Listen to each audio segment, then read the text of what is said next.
Oui, bonjour bien-aimé. La deuxième partie de notre message sur comment se libérer de la mentalité d'esclave ou en d'autres termes, Christ est venu nous libérer, est venu libérer les captifs. On a pris comme exemple le psaume 137 où nous avons lu les 3 premiers versets. Le peuple d'Israël, le peuple juif en captivité en Babylonie. Alors nous avons dit qu'un peuple esclave, c'est un peuple qui se livre à des futilités. La condition de vie qu'on lui a imposée fait de lui qu'il perd sa personnalité, il n'a plus de repères. Il peut se battre pour des miettes, il peut se mettre à danser, à louer et à chanter pour ses bourreaux.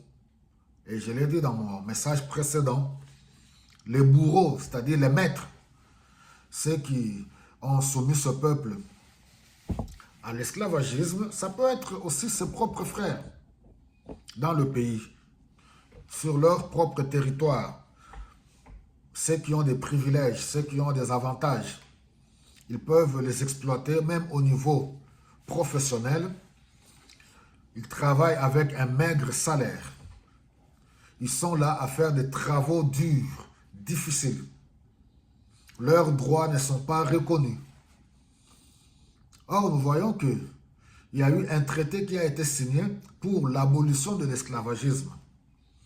Un peuple esclave, c'est un peuple qui loue même les expatriés, les étrangers qui vivent chez lui, qui sont venus, qui ont de droits sur son territoire, qui prennent les richesses de son pays, qui développent, ils ont des avantages à tous les niveaux sur leur propre territoire.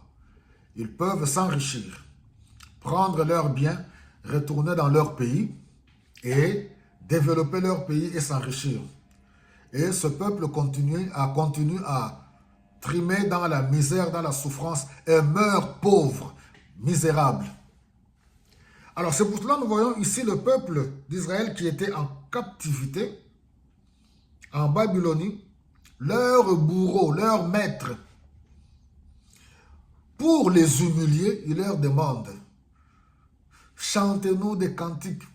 Parce qu'il est écrit au verset 3, et là, ceux qui nous avaient déportés osaient, c'est-à-dire ils pouvaient se permettre, pour nous humilier, ils pouvaient se le permettre, osaient nous réclamer des cantiques.